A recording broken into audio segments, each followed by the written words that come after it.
Um, Imagine if you could guarantee a bountiful harvest, right? But not by, like, working the fields any harder or obsessively checking the weather forecast, Right. but by throwing this massive, joyful celebration for the crops before you even planted a single seed. Which just sounds entirely backward to how we operate today. I mean, totally backward. Exactly. Yep. But for centuries, ancient cultures did exactly that. Yeah, it completely flips our modern understanding of cause and effect.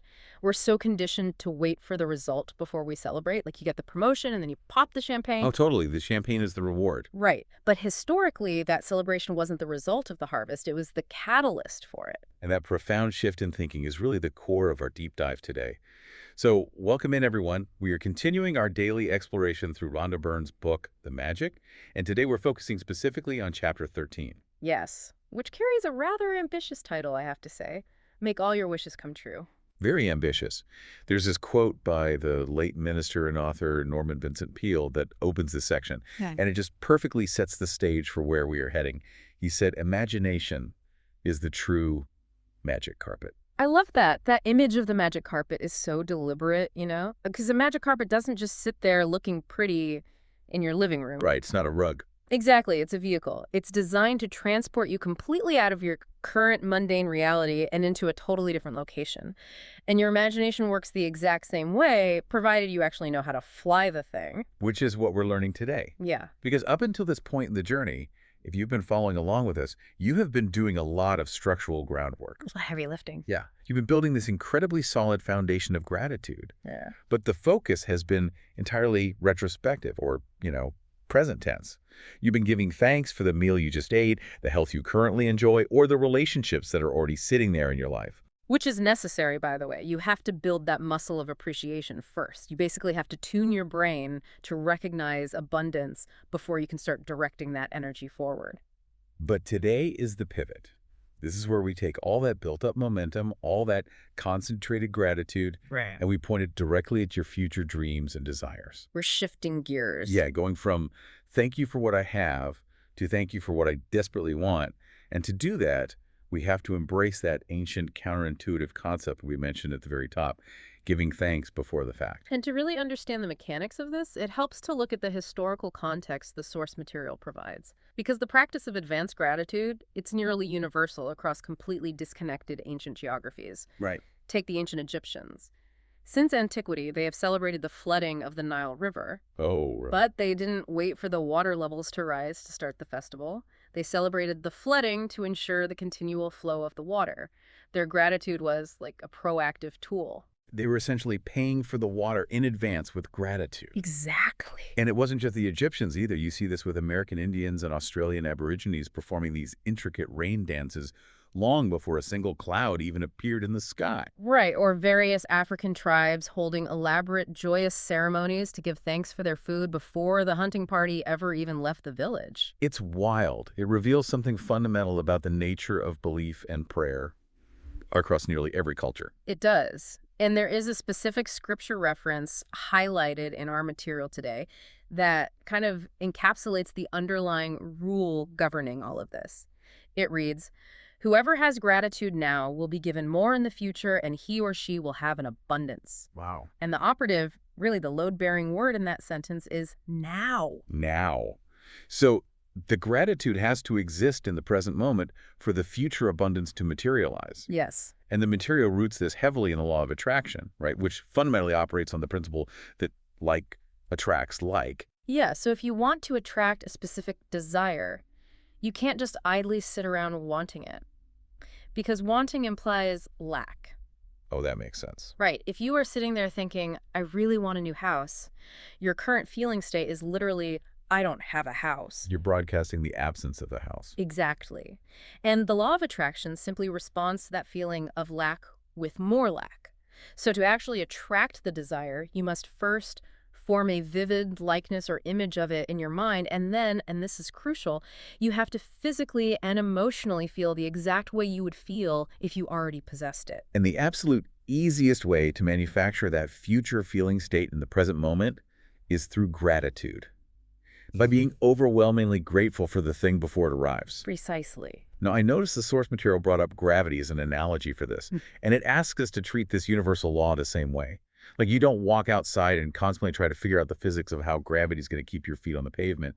You just trust it. You just walk. You just walk. But I have to stop you there because, honestly, my brain is throwing up major red flags here. Okay, let's hear them. Because if I want a new job, my natural human instinct is to stress over my resume, network like crazy, and spend, I don't know, 4 hours a day on LinkedIn looking for open roles. Of course. Our brains are literally problem-solving machines. So just sitting back, refusing to worry about the logistics, and choosing to, quote-unquote, feel grateful beforehand, it feels, frankly, a little delusional. Like, how do we bypass that totally natural, ingrained skepticism? Oh, that is the ultimate hurdle, isn't it? The skepticism lives entirely in the how. Right. How is this going to happen? Who's going to hire me? Where's the money going to come from? Yes. But gratitude is presented here as the ultimate shortcut to bypassing the how. Think about how your brain processes emotion. Most people wait for an external event to happen to trigger an internal feeling of gratitude. Sure. But by consciously, deliberately choosing to feel sincerely grateful beforehand, you instantly trick your mind. You aren't giving your brain the oxygen to worry about the logistics because your emotional state is broadcasting a clear signal that the event has already occurred. Oh, I see. You bypass the skepticism by occupying the emotional finish line. So by jumping straight to the end of the movie and feeling the relief of the happy ending, you essentially short-circuit the anxiety of the plot. That's a great way to put it.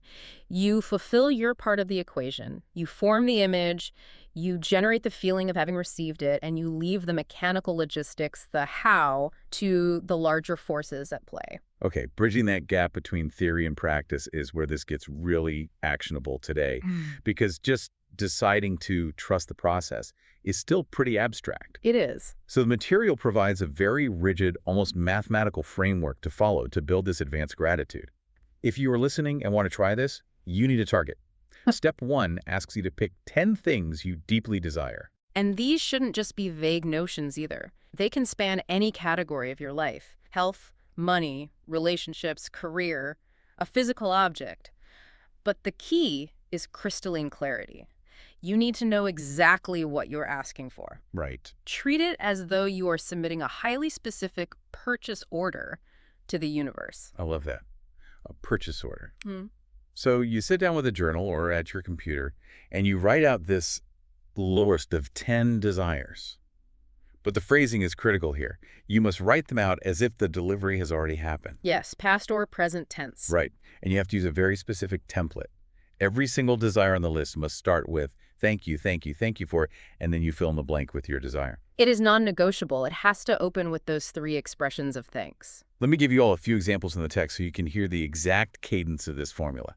For student, it might be, Thank you, thank you, thank you for the high marks in my exam results, which got me into the exact college I wanted. or if you need funds for a goal, thank you, thank you, thank you for the unexpected money I received, which is the exact amount I needed for my European trip. Or even for a health scare. Thank you, thank you. Thank you for the medical results that show I am all clear and healthy again. Notice the absolute certainty in those statements. Yeah, there's no wiggle room. Right, there is no room for I hope or I wish, because wishing keeps the thing permanently at arm's length. This phrasing is a total, unapologetic confirmation of receipt. Let's unpack the rule of 3 here.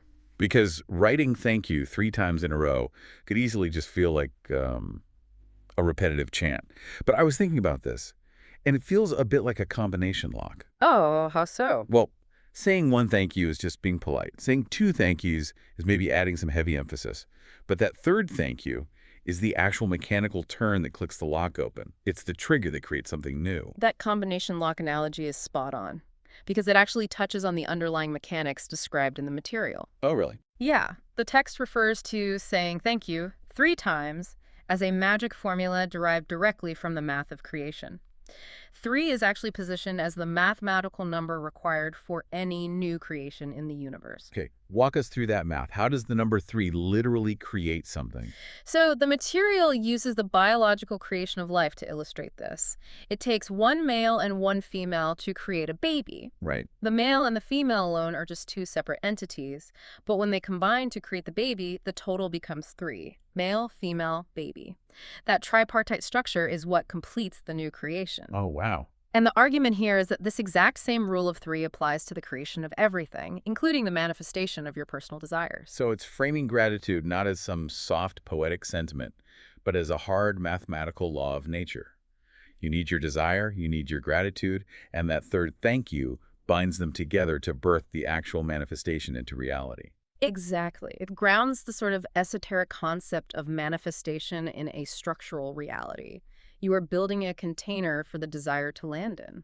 But, just writing down 10 sentences with a math formula doesn't magically change your emotional state. Like, looking at ink on a page doesn't make you feel anything. No, it doesn't. So how do we actually bridge the gap between writing the list and feeling the reality of it? Right.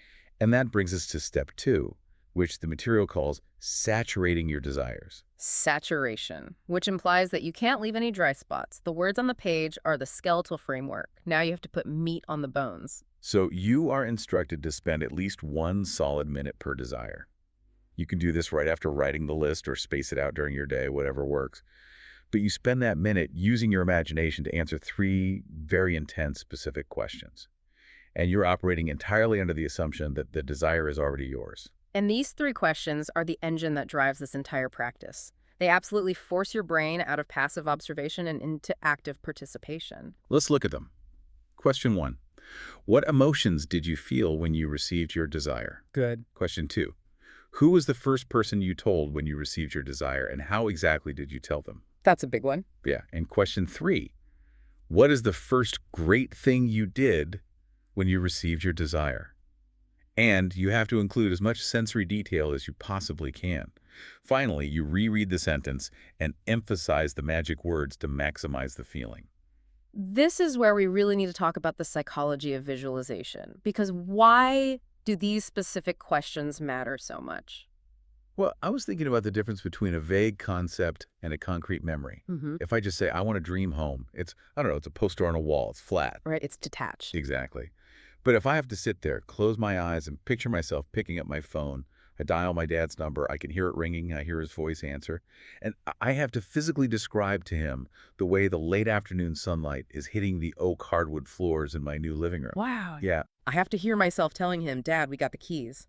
That forces my brain to experience this scenario as a lived sensory memory rather than some distant fuzzy wish. yes, because you are demanding that your nervous system react to the scenario. Yeah. And on a neurological level, your brain actually struggles to distinguish between a vividly, emotionally imagined event and a real physical event occurring right in front of you. Really? Yeah.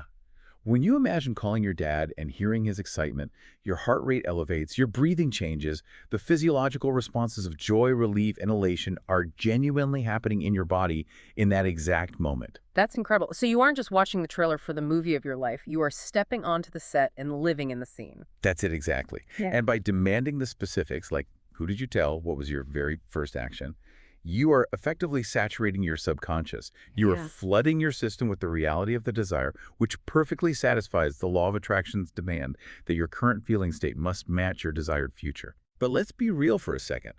Holding on to that saturated, elated feeling is incredibly tough. Oh, for sure. You do your 1 minute of visualization, you feel amazing, and then 20 minutes later you are stuck in traffic, or you're paying a massive electricity bill, or folding laundry. Life pulls you right back into the mundane. Which is why the material provides a physical mechanism to maintain that momentum. You need an environmental anchor so that your focus doesn't just evaporate the second you close your journal. Right. And this brings us to the magic board. The material suggests creating a physical space to attach pictures of these 10 desires. Visual proof. Yeah, it could be a corkboard in your office, a poster in your bedroom, whatever works. But it has to be placed somewhere you will see it constantly. And you must title this board with the words, thank you, thank you, thank you, in massive bold letters across the very top. It acts as this unavoidable focal point. It interrupts your daily routine with visual proof of your future. And what I found so brilliant about this is that the text explicitly suggests using your refrigerator as your magic board. That's the best part. It even says you can make it a family project because kids intuitively love this kind of imaginative play. But you are instructed to treat this board as if it is truly magical, like that the board itself is magnetizing those pictures into your physical reality. But just think about the genius of placing this on the refrigerator. It intercepts your autopilot. Yes. Think about how many times a day you mindlessly wander into the kitchen. You're bored, you open the fridge to grab a piece of string cheese or pour a glass of water. It's a completely mundane, unconscious habit. But by putting the magic board right there on the door, you hijack your own routine. You really do. You turn a trip for a snack into a sudden, powerful moment of future-focused manifestation. You physically cannot avoid looking at your saturated desires. And if we pull the lens back and look at what this specific chapter is constructing, it's not just a single exercise. It maps out an incredibly comprehensive, airtight daily routine. It basically builds a complete gratitude ecosystem for your entire day. Let's outline that ecosystem for the listener, actually, because it elegantly ties all the previous structural work we've talked about together with this new future-focused practice. Sure. So the material outlines a three-part defensive and offensive strategy for your mind. In the morning, you are still required to make your list of 10 current blessings. That grounds your brain immediately in present tense gratitude before the day can throw any stress at you. Okay, so you wake up and anchor yourself in the present. And during the daytime, you deploy this new, targeted visualization for your future desires. You create the list of 10 wishes using the rule of 3, you answer the 3 saturating questions for a minute each, and you use your magic board on the fridge to maintain that frequency all day long. So that covers the future. Right. And finally, right before your head hits the pillow at night, you hold your magic rock and give deep, sincere thanks for the single best thing that happened to you that day. That anchors you in retrospective gratitude before your brain goes into its restorative sleep cycle. Past, present, and future. Morning, noon, and night. The whole day. The ecosystem is so thoroughly designed that it leaves absolutely no empty space for negative thought loops to take root. You are continually forcing your mind to redirect its attention to what you appreciate right now and what you're joyfully expecting tomorrow. It completely starves anxiety of the attention it needs to survive.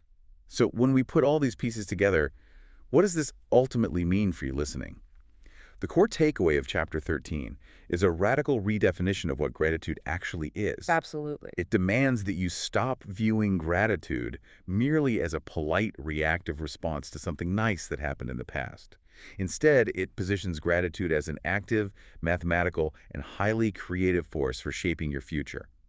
You write the formula, you saturate your nervous system with the feeling of the end result, you build your environmental anchors, and you let the universe handle the messy logistics of how it gets delivered.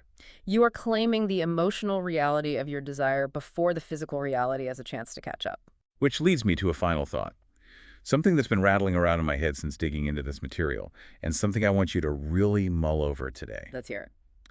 If this practice truly trains our brains to sincerely feel the immense joy, the profound relief, and the sheer elation of our deepest desires before they even arrive, does the actual physical arrival of the thing even matter as much?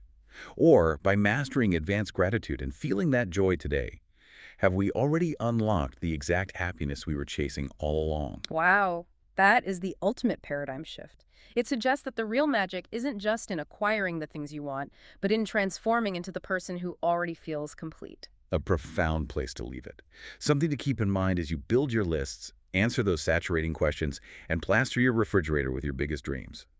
Thank you for joining us on this deep dive. We hope you feel equipped and inspired to explore the magic in your own life and perhaps finally take that magic carpet out for a spin. Until next time.